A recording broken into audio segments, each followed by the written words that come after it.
I like to spar. You know, I always use sparring as therapy sessions.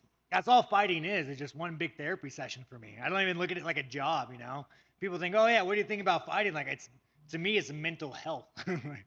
Ça, c'est Sean Strickland, le champion UFC des poids moyens, et on l'entend souvent parler de son besoin de violence, son envie de se battre et son besoin de faire signer des gens. Il dit notamment que s'il n'avait pas les sports de combat comme exutoire, il aurait sûrement fini soit en prison, soit mort. Donc même si Sean Strickland est un cas particulier et l'environnement dans lequel il a vécu a sûrement dû influencer très fortement ce qu'il est aujourd'hui, nous ne sommes pas exclusivement le fruit de ce que nous avons vécu, mais également de millions d'années de programmation génétique. Et ce que nous sommes sont la résultante de notre programmation génétique d'un côté et de ce que nous avons vécu de l'autre. Aujourd'hui, nous allons nous concentrer sur notre programmation génétique et pourquoi nous avons un besoin inné de violence.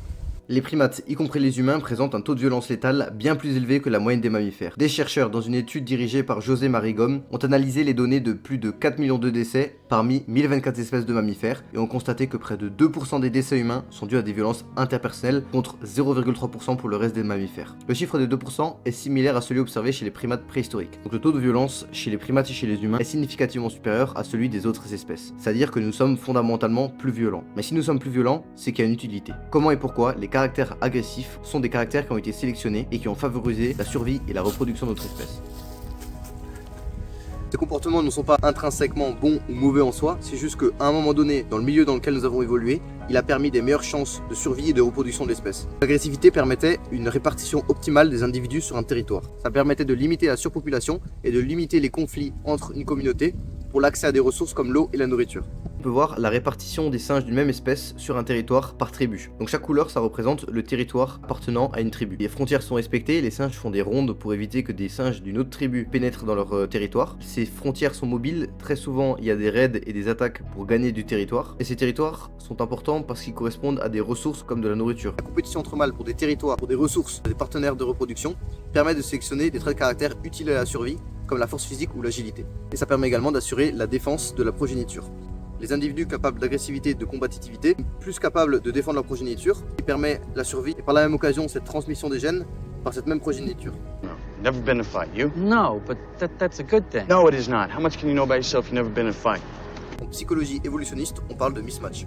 Ça veut dire qu'on a évolué pendant des millions d'années pour développer des comportements spécifiques pour répondre à un besoin lié à un milieu dans lequel nous avons évolué, et le milieu a clairement changé et ces besoins n'existent plus. C'est-à-dire qu'on a des traits de comportement qui ne répondent aujourd'hui à plus aucun besoin. La théorie du mismatch est une théorie qui peut s'appliquer à énormément de domaines. Et étant donné qu'on va souvent en parler sur cette chaîne parce que c'est à l'origine de beaucoup de maux de notre société, je vais vous donner un exemple assez parlant qui illustre parfaitement cette théorie du mismatch. Mais un exemple assez simple pour illustrer cette théorie est l'augmentation mondiale de l'obésité et des maladies métaboliques comme le diabète de type 2. Parce que pendant la majeure partie de l'histoire humaine, l'accès aux ressources et notamment la nourriture était très incertain et les aliments riches en calories étaient rares et précieux. Et nos ancêtres étaient adaptés à un environnement dans lequel il fallait dépenser énormément de calories et c'était très dur d'accéder à ces ressources. Et donc ça va favoriser un métabolisme efficace dans le stockage des graisses pour survivre aux périodes sans nourriture. Aujourd'hui on vit dans une période d'abondance alimentaire avec un accès facile à des aliments très caloriques et transformés. Et cette abondance combinée à un mode de vie sédentaire ne correspond pas à notre programmation génétique qui nous prédispose à stocker la graisse. La conséquence, c'est une augmentation significative des taux d'obésité et des troubles métaboliques associés, car notre corps continue d'agir comme s'il était dans un environnement de rareté alimentaire, stockant chaque calorie excédentaire sous forme de graisse.